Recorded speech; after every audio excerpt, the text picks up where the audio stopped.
Welcome aboard the Athletics Can't Wait Jets podcast, your nonstop shop for all things Jets with Tim McMaster, Zack Rosenblatt, and Marissa Dunn. Can't wait! Hopefully you did not stay up late for the second half of the Jets-Chargers game last night, but you probably did. Either way, we're here to recap all the painful details. We're going to look for some answers and ponder the thought, could Aaron Rodgers even help this offense at this point? I think it's a realistic question. I'm Tim McMaster along with Zack Rosenblatt, our Jets reporter at The Athletic. Thanks for checking out the Can't Wait podcast. Please leave us a great review if you're watching on YouTube, or if you're or a comment on YouTube, great review on Apple, wherever you check out the audio version of that. We appreciate it. And thanks for joining us live. If you're doing that on YouTube as well, please subscribe. All right. We're going to get into plenty of football here, Zack, but you have an Arizona hat on today, and I believe that is not because of their football team. No, it is. It is because of the football team. Yeah, no, the football team has beat ranked teams 3 weeks in a row, just beat Chip Kelly's UCLA Bruins, and now they are ranked. So Jed Fish knows how to run a program, knows how to run an offense. Maybe the New York Jets could take some notes. When we were battering, I was thinking you meant basketball because the season opened. Oh, yeah. Well, that is happening too, and they're playing Duke on Friday, which is going to be exciting. I had dreams of going to that game, and then I saw the ticket prices, and my dream died. So that won't be happening now. And I also have to fly to Vegas this weekend. But well, Syracuse has lost 5 in a row, as they do every year around this time. They will soon be out of bowl contention. But I do think this is probably the end of another coaching staff here. Dino Babers. I was about to say Dino Babers, former Arizona offensive coordinator back in the day. I mean, I've really tried to defend Dino because there were some early signs. You know, they got that big win over Clemson when Clemson was number 1 in the Dome. Yeah. They won 10 games one year. They made it back to a bowl last year. I've been like hanging on hope that like the Beamer thing, right? Like Beamer wasn't good at Virginia Tech for a while, but they stuck with him and then he got it cranked up and rolling. I've officially lost hope. They lost to BC soundly on Saturday. It's not. Vince says that Q's is at Yankee Stadium on Saturday. Is that right? Oh, is that? Are they playing that? Yeah. There you go. You want to go? You gonna go, Tim? No, I will not be there. And it's not because of the ticket prices. Yeah, you just don't want to go. Yes. I just don't want to go. And though, you know what? If they somehow get to 6 wins, they'll be back in Yankee Stadium because they always get put in the Pinstripe Bowl. The Pinstripe Bowl. They've been in more. I think they've been in more Pinstripe Bowls than any other team. My last comment on this, and then we can get into the New York Jets. Yeah. We're trying to delay the Jets. Yeah. Purpose. My buddies and I was texting with them. I'm like, man, I honestly might be down to go to a bowl game if they make one. And then we were looking at bowl projections. One of them, my friends live out west, so they can do this. But one of them was the Holiday Bowl in San Diego. And I looked at the date; it's on a Wednesday during the football season. So I'm like, well, guess I'm not going to that either. So I'll support them from afar. Well, as I think expected, the chat already lively today after that game on Monday night. So let's get right into it. We'll start with the offense, the bad, then we'll talk about the defense, the good, and then we'll talk about it. Zack had a great story this week, along with Diana Rossini, talking about Aaron Rodgers and his impact on this team here as basically a part-time assistant coach on the weekends. He's weekending as an assistant coach with this team. So we'll get into that a little bit too. And Rodgers' timetable, which just keeps getting quicker and quicker, it seems like, after his comments on the mic, which he had to know the camera was there, but we'll talk about that too. Let's talk about the offense first. Zach Wilson, bad again. The numbers don't really tell the story. 34 of 49, 263 yards, no picks, but 3 fumbles, 2 of them lost. He's fumbled 8 times in the last 5 games, holding onto the ball too long. It's one of those, you watch him in the pocket. Let's start here, Zach. You watch him in the pocket, and I've never played quarterback in Pee Wee Pop at any level. Backyard, maybe. Like there you go. But in the backyard, right? 1 Mississippi, 2 Mississippi, 3 Mississippi, and the rush Great comes, point. right? Yeah. Zach doesn't seem to hear or feel any of that. That was what I got last night. And it's so frustrating to watch because you're like, just at one point, I'm almost like, just get rid of it. Just chuck it out of bounds over somebody's head. Like, the rush is coming, especially because this offensive line is not good anymore. It might have been okay a few weeks ago. It's not good right now. He holds on to the ball too long.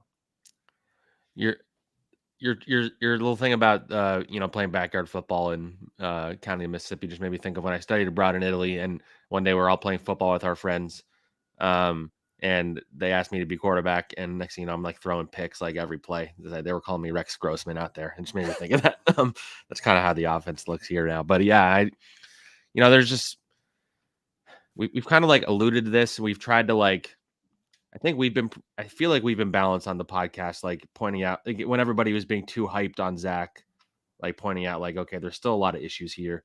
And on the flip side, like giving him credit in the areas he's improved, but there's so many comments in the chat just saying don't talk about the Jets, which is the first time ever. We should have had Connor on today. He would have been like, all right, I got plenty for you. It's just like hard to watch with Zach. It's like, look, it's great that has a better head on his shoulders this year and that he's feeling better about himself, but he still just seems lost out there. Like he's missing guys in the flat again, which was the big issue last year. He's missing guys that are open down the field. He had a medicine ball to Alan Lazard on that like first drive when they went 3 and out before the fumble. I believe that was when they punted and then the touchdown scored. But he's not picking up the pressure. I know the offensive line definitely deserves criticism, but I don't think they deserve all of it. I think he causes a lot of the issues with the sacks. Like pressure, I think a lot of times is on the offensive line. Sacks, I think, depending on the situation, can be more on the quarterback. And I think he got sacked 8 times, and I think a bunch of them were on him. Not all of them, but a bunch. Some of it was on scheme. Some of it was on not giving Billy Turner, who we're going to get into, not giving him any help when he was struggling, as much as I've seen an offensive tackle struggle in an NFL game. But yeah, Zach he's not good. Like it was hard to watch, and it's every week.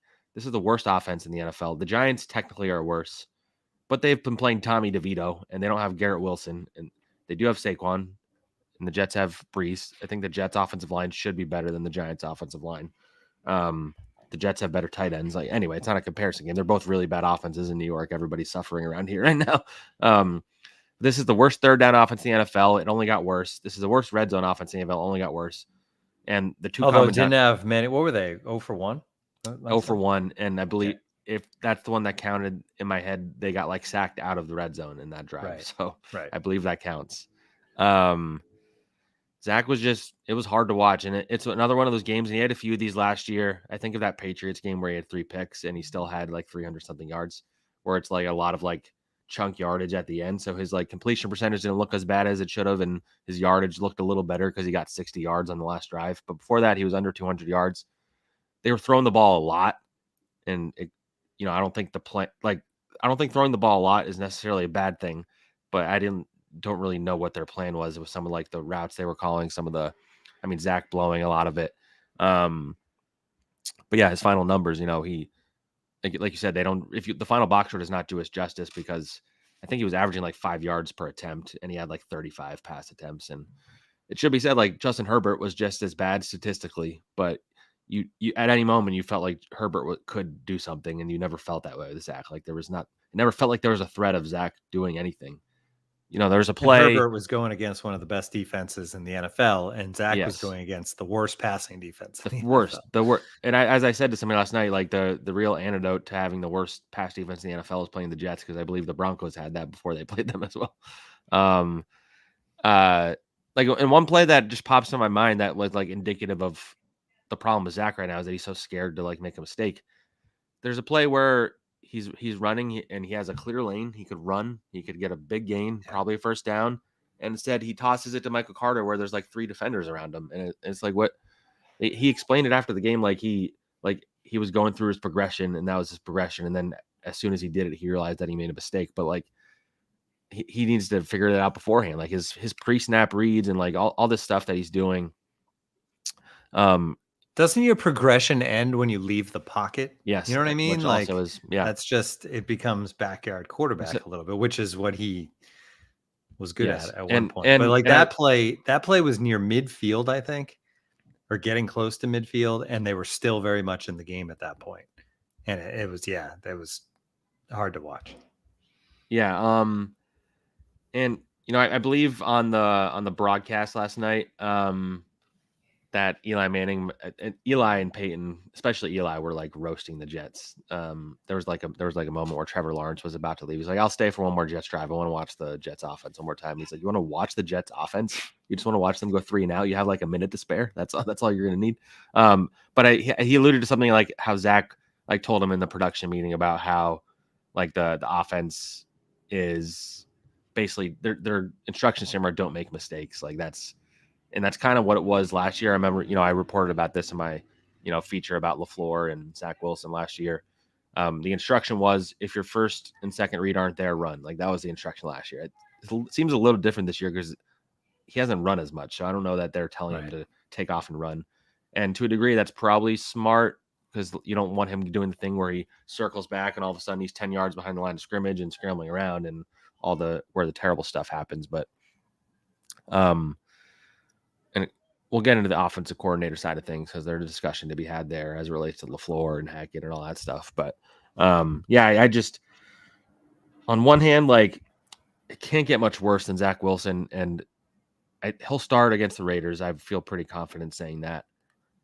That game is it feels like the Giants one to a degree where we kind of said something similar and they barely won that one. Like this feels like the one, if they lose it, it can go off the rails for this team real quick.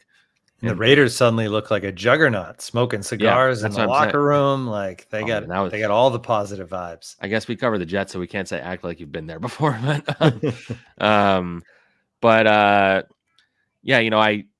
if you remember last year, like it felt like it was going off the rails, and they switched to Mike White, and he saved their season. And saved their season. That did sidetrack, but this did make me think like Mike White wound up being their biggest loss this offseason ultimately. So on one hand, if Zach goes out there and is bad again and they lose to the Raiders, like it would be hard to argue against them benching him. But the Jets front office and Robert Saleh have put this team in a position where your only options are Tim Boyle and Trevor Siemian. So like the idea that it can't get worse, like maybe it can with those guys. Like if you just look at their stats, their stats in the NFL in terms of like turnovers are worse than Zach probably. Trevor Siemian has had a good year as a starter, so maybe you feel better about him. He's been in the system now for a month and a half. I don't know. I don't really know the solution. If they lose to the Raiders, I think you have to bench them just for the sake of the locker room not falling apart like last year. Because the Raiders are not a good football team. They're another bad defense. Like the whole thing was, we placed this gauntlet of great defenses to start. It'll get better. They faced the worst pass defense in the NFL, and they looked like they're absolutely stumped. Like Zach Wilson is just.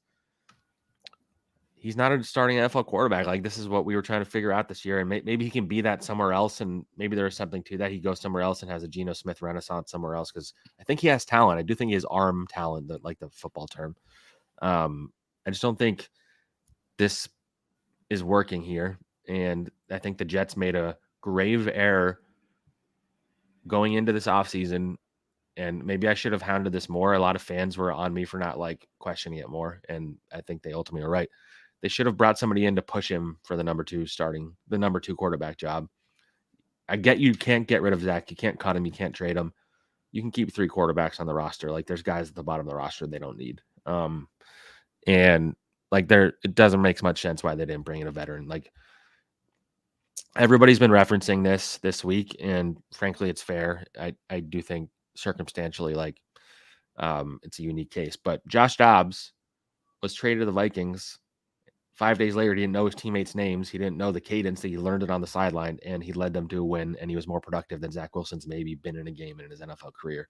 There's a dude, Tyson Bagent. I think he was undrafted by the Bears, and he's looked more competent than Zach Wilson. Like the amount of quarterbacks, like this is a new scheme, and it's complicated for Zach, and he had to learn all this stuff. But, we're 9 weeks into the season, and it seems like they're further away somehow. Like it's an embarrassing offense. It's like absolutely disgusting to watch.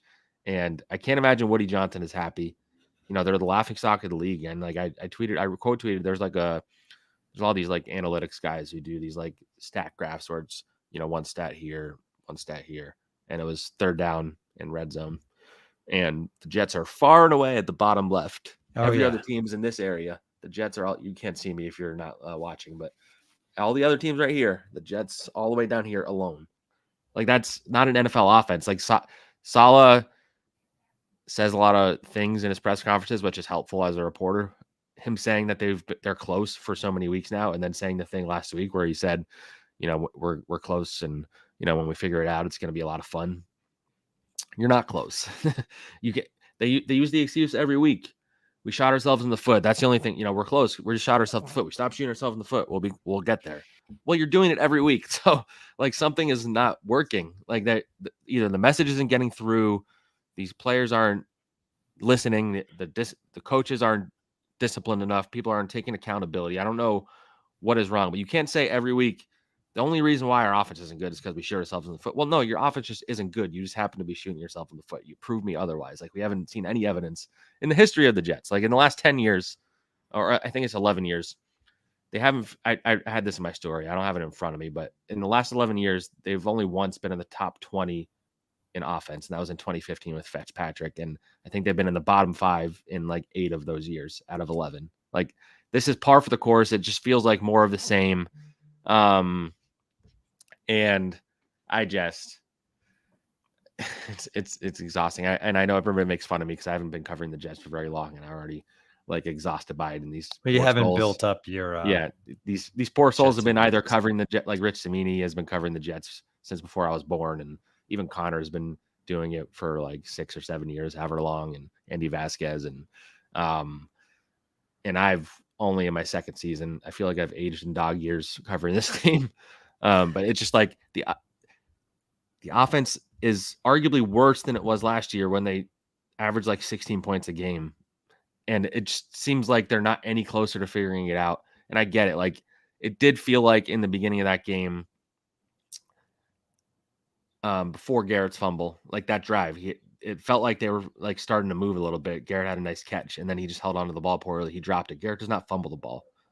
I wrote down a note in the early going that I really liked, that they had kind of going up fast pace with the offense, trying to move quickly. I mean, there was like 5 possessions in the first 4 minutes of that game because of just the way it was going back and forth. But it was a positive note. It was like, they had gotten a couple first downs, and it was in and out of the huddle quick or no huddle. And it was something different. It felt like they were taking people's like thoughts about how they need to speed things up, and they were actually taking them to heart. And then that fumble seemed to change everything. Yeah, it did. And there's a comment here from Strong Island 57. He said, you can't have competent quarterback play with no blocking, drops, penalties, and 0 run game. I'm like, those things are all true, but that doesn't like excuse Zach Wilson for his game. Like, that just made me think of, weirdly, a Joe Judge quote from when I covered the Giants. He said, every player in this field, every position group, the execution, it all comes down to me. The fish stinks from the head down. It starts with the coaching staff, but the entire fish stinks. So like everybody stinks right now besides the defense.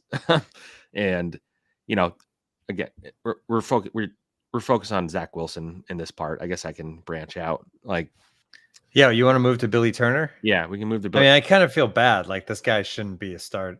Yeah. And again, Connor made this point on Twitter, like the offensive line, like the 5 guys that started last night, it's not as if they are guys that they found off the street. These are guys they invested in. The left tackle is the 1st round pick. The left guard, they spent a lot of money on in free agency. Joe Tippmann was a 2nd round pick this year. Max Mitchell, I think you could excuse struggling because he's playing right guard for the first time in his career. Billy Turner's the guy they chose as their swing tackle, which meant he was probably going to play at some point. Like, you could have signed somebody else, and you chose Billy Turner as your swing tackle.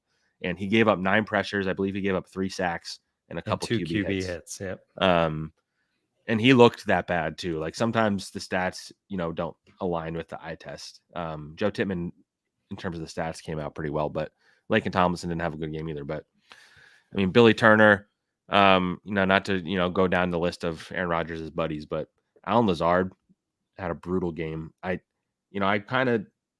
was giving him the benefit of the doubt because of the poor quarterback play and all that stuff. It's reached a point now where he's become like an unproductive player. He had more combined, at least before the last drive. I think he might have had a couple catches on the final drive. Yeah, he had 1 on the final drive. So he had, I believe, 2 penalties, 1 drop, and 2 catches. And he's just not getting open. So they don't have any weapons at receiver. Randall Cobb was a healthy scratch, which probably was the right move. Xavier Gibson showed some juice. down the field. I don't get why they don't get him the ball in space. He's better after the catch than like, he's a 5'8" guy. He's not like a down the field guy.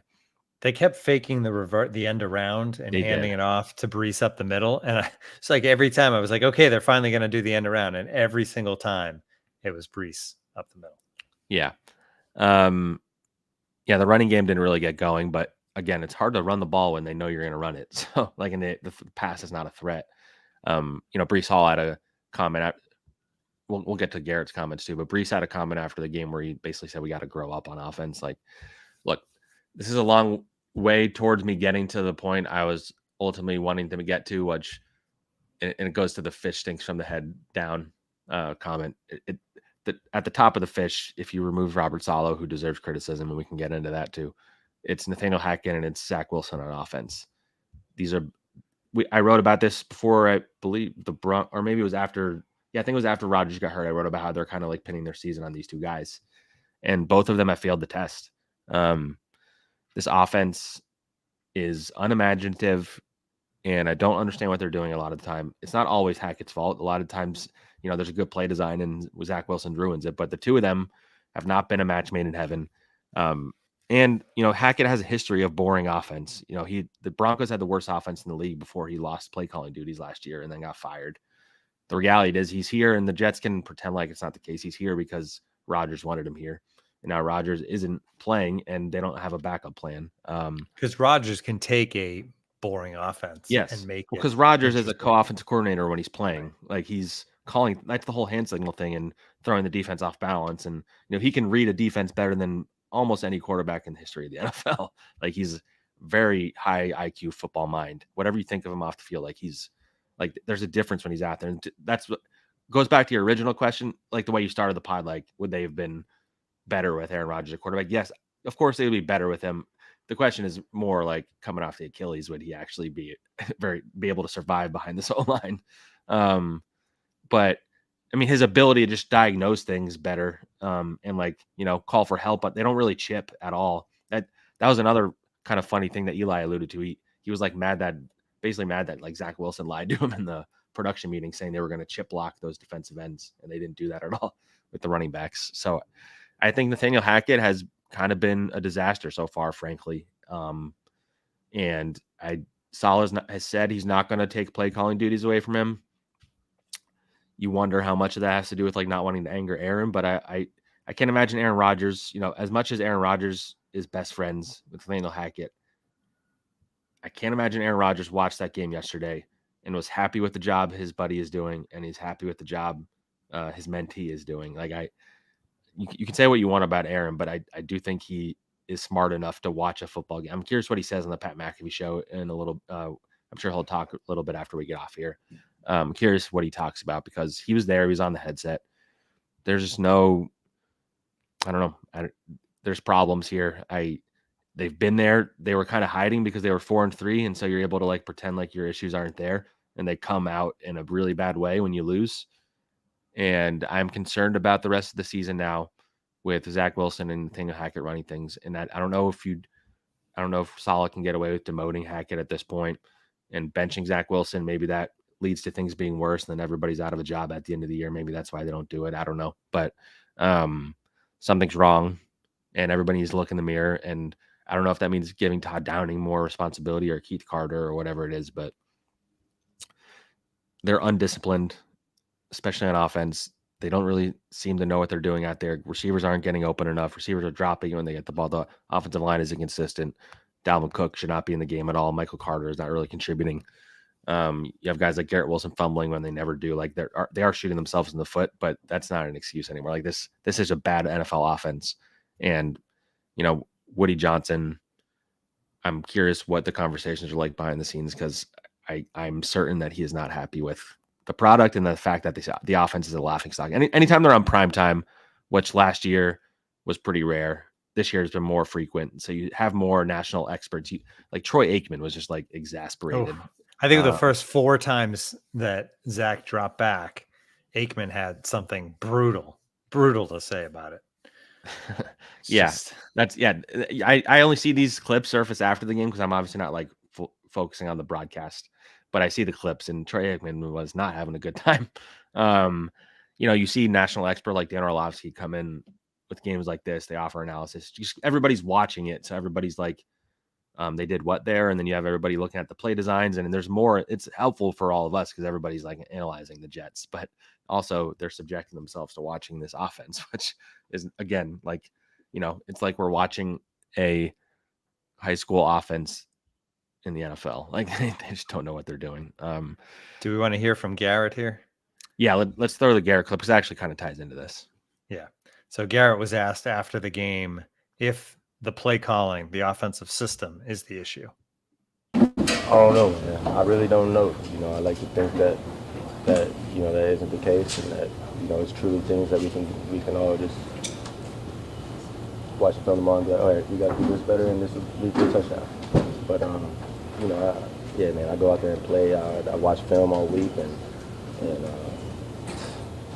that wasn't what we expected to do this. That's not what I expected to do today, as far as the offense. And I know a lot of the guys feel the same.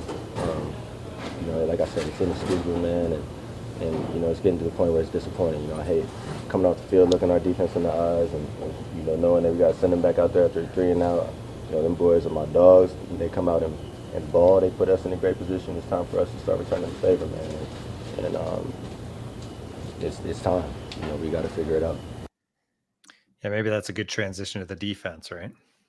Yeah, I should say that was off a question about whether he thinks the scheme has been an issue, and he did not say it's not. So, right.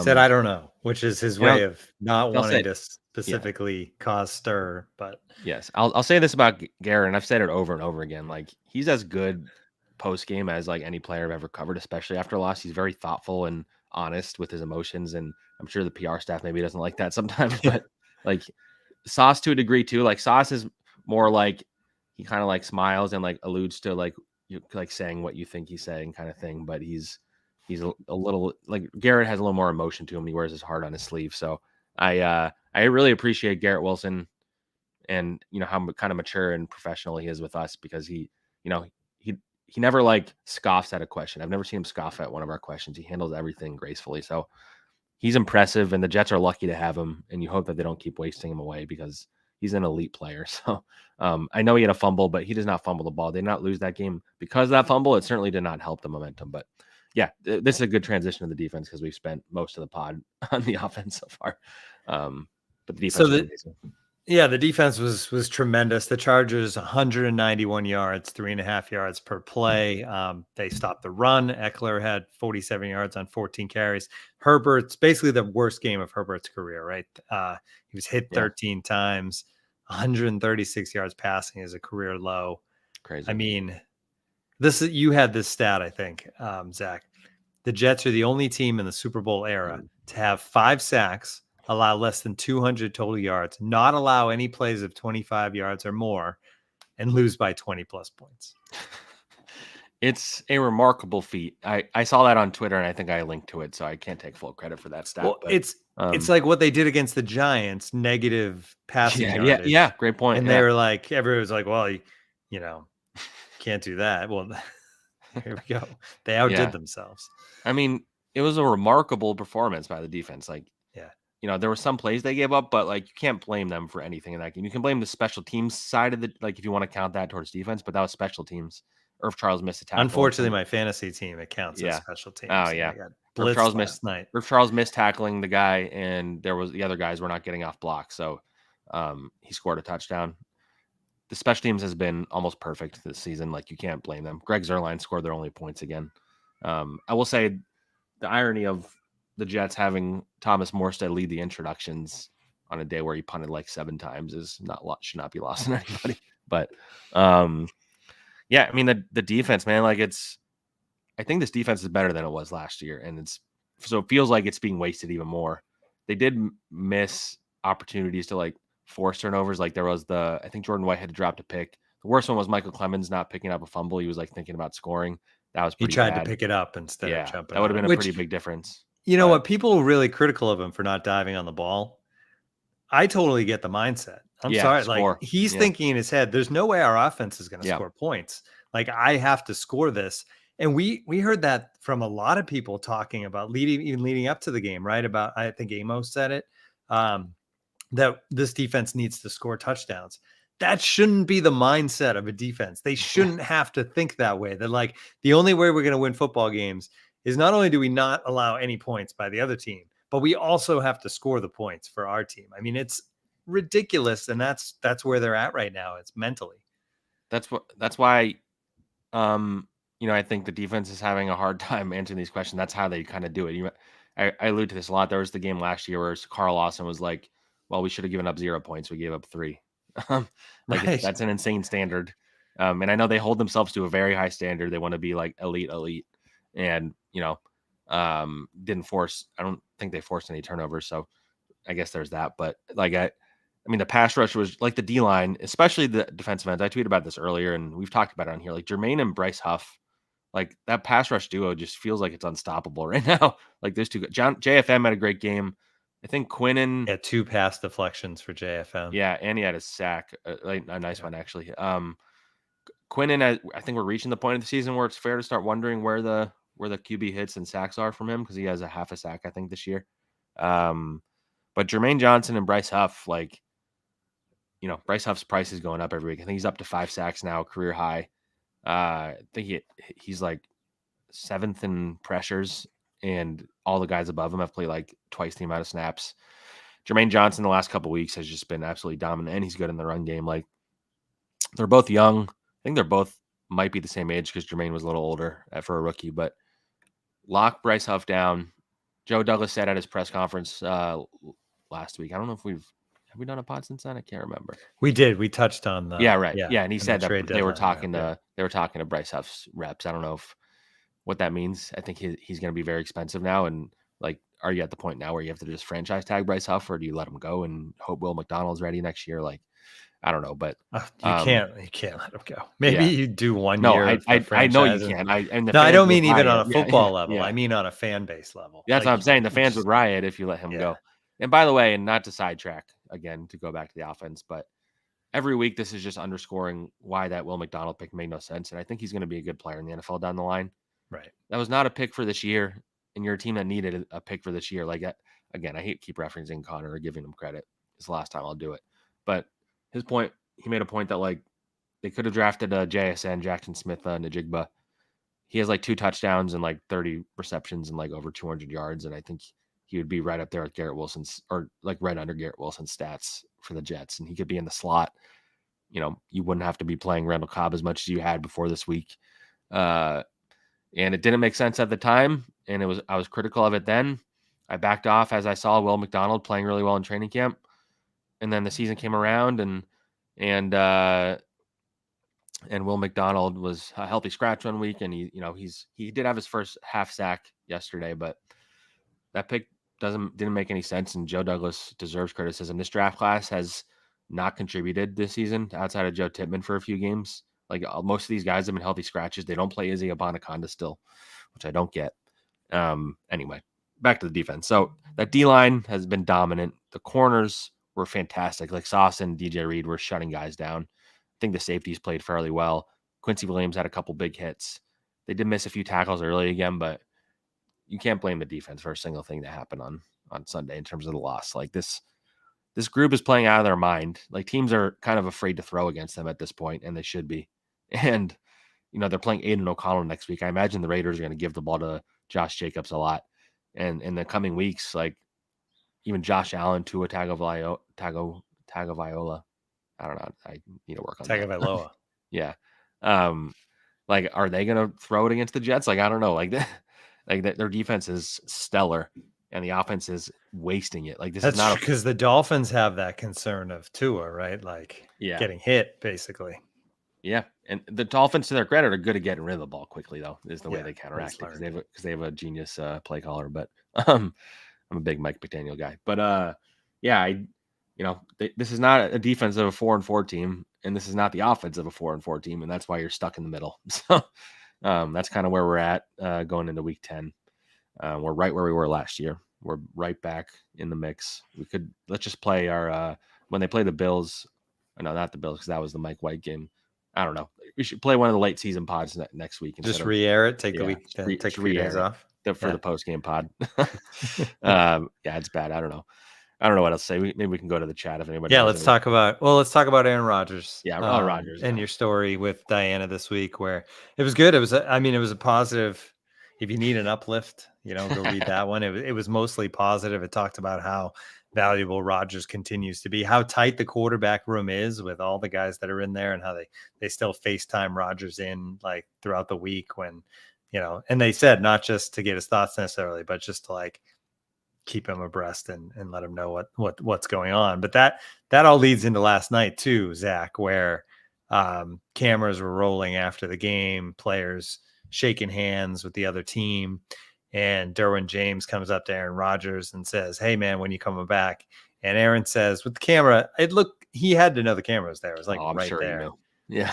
He says, "Give me a few weeks." Few is a weird word. Like a couple, it can be interpreted a lot of ways. Yeah. Right. A few to me I've always considered few 3. Like that's the number, but a few can be stretched. And he said, "Give me." You can stretch it to like 8 weeks, but like, and who knows? Maybe he meant like, "Give me a few weeks, and then I'll let you know." Like, we don't know what he meant specifically. Yeah, like, right. Well, we know what he meant to say. He meant to get people fired. Oh yeah. He knew. He always knows what he's doing. But I don't know if you're about to ask something about that. Well, that's just crazy. But then you had a quote in your story from someone in the the front office.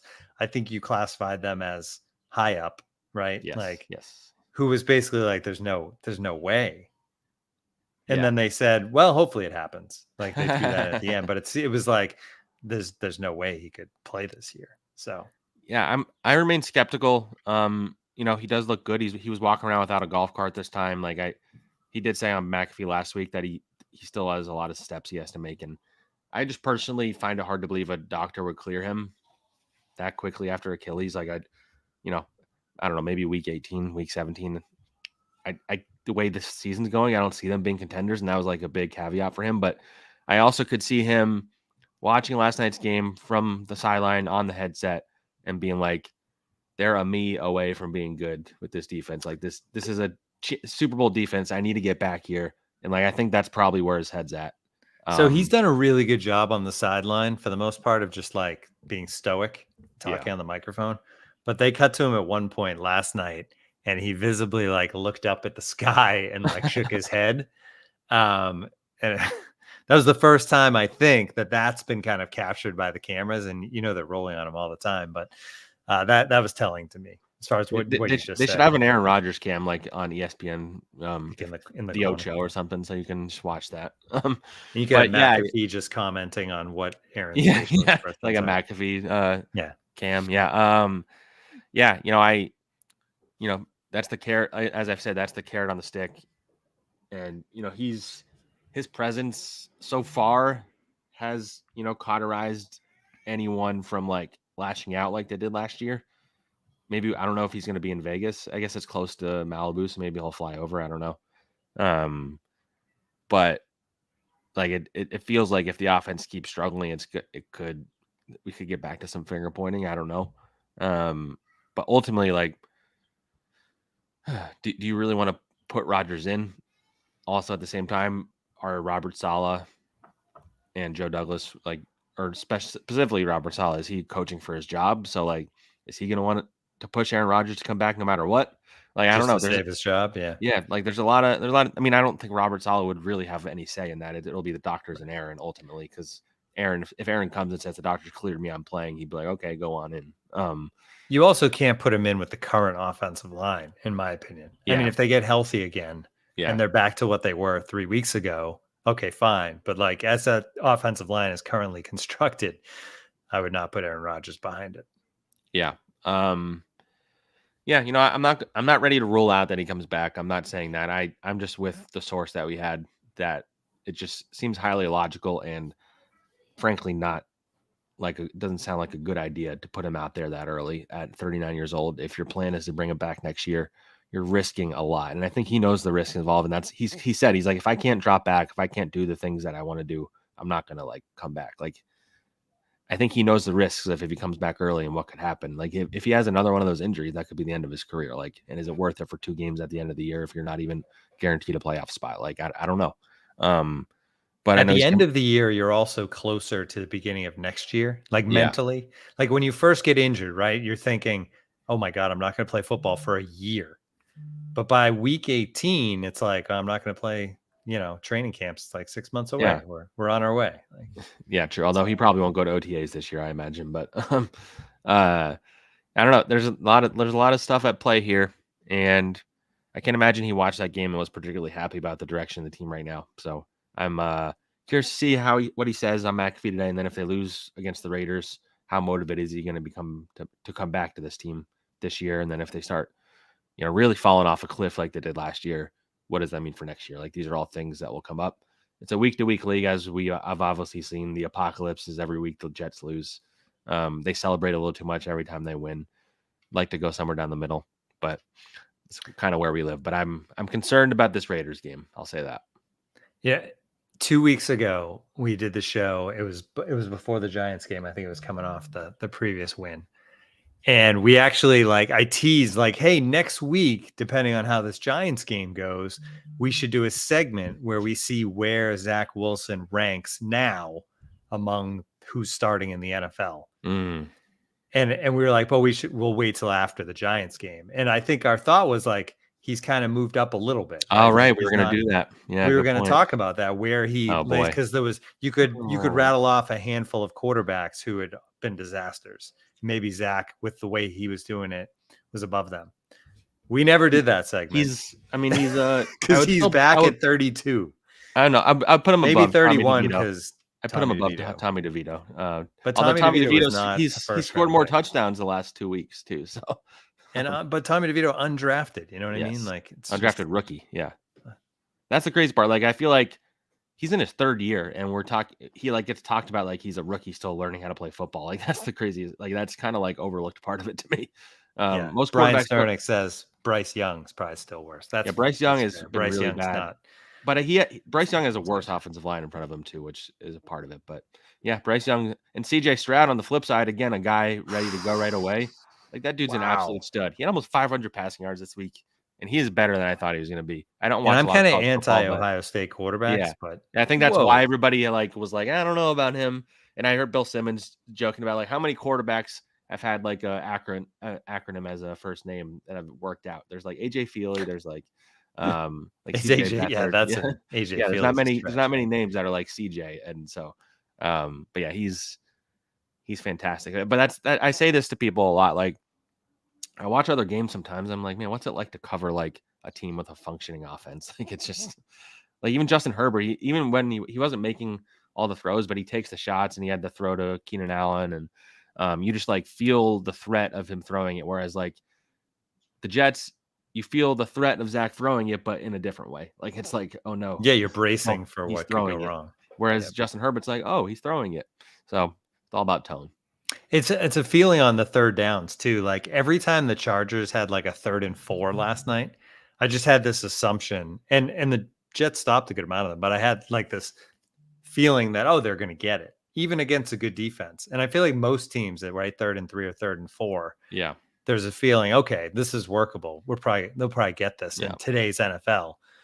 The Jets on 3rd and 2, you're like, what play could possibly get this team 2 yards right now? Because they can't run it for that. And so that means Zach's going to have to do something. I mean, their offense is entirely reliant on Bryce Hall breaking, I joked about last week, accidentally breaking 50 yards. Not accidentally, but that's, Andy Vasquez from NJ.com had a crazy stat where they have 3 touchdowns in the last 4 weeks, and all 3 of them have come on 1-play drives. So they've never had a touchdown drive lasting more than a play. They have 8 touchdowns in 8 weeks. It's a level of incompetence that is baffling in the modern NFL. We're back where we started. The offense. Fun times, guys. Yeah, fun times. But we're gonna all stick together and get through this. Another winnable game. And if they go to Vegas and get a couple defensive touchdowns and come out of there with a victory, and they're 5-4. We're all going to be right back to where we were a week ago, right? Which is like somehow they're staying in contention every fucking week. Nothing normal. Swings. I knew when they were down 14-0, I'm like, I'm not ready to call it over yet because there's going to be some weird stuff that happens. But this time it wound up being over. So. It did kind of feel over, though. Yeah. Yeah. But it was really the Garrett Wilson fumble. Yeah. And again, we're not blaming him, but that fumble did feel like for sure. They're not coming back from this. Yeah. All right. That's going to do it for us. It's been, well, not fun. Please like this episode. Don't like, if you do, don't do your thumbs up or down based on the Jets. Base it on how you feel about base us. it on us. Well, or not even us. Just give us a thumbs up. Think of something you like and then click the thumbs up. There you go. All right. And we'll talk to everybody later this week. We'll get you ready for that Raiders game and talk a little bit more about what's going on. Who knows what could happen with this team between now and Thursday or Friday. Talk to everybody then. Thanks for joining the Can't Wait podcast.